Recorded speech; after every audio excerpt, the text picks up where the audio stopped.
आमे सोलमपुर मालदा कोरीगाँ रोहणिया पंचायत विभिन्न गाँ बुलूलु। तो एठी जो माने चाषी चाष करुले तली पकईले समस्त तो तली नष्ट हो जाइतिला। गत बन्यारे तली नष्ट होला परे पुनर्बार जो तली पकईले से तली गुड़िक पुणी नष्ट हो गला। आपण देखुथिबे षंढ गाई कुकुर समस्त किमती बन्या स्रोत भासी जाउछंती। एई गोटे कुकुर को वर्तमान उद्धार करागला। से भासी जाउथला गृहपालित पशुटीए ताकू मध्य उद्धार करागला।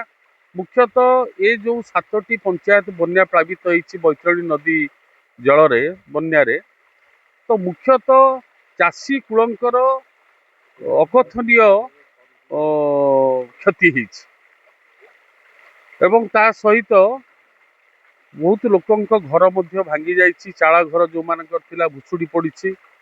एबे भी भंडारी पोखरी एवं जाजपुर को जोगाजोग विच्छिन्न हो जाइछि। तो लोक माने बहुत कष्ट अछंती। प्रशासन तरफ शुखला खाद्य एवं आवश्यक स्थले रंधा खाद्यर मध्य व्यवस्था करा जाइछि।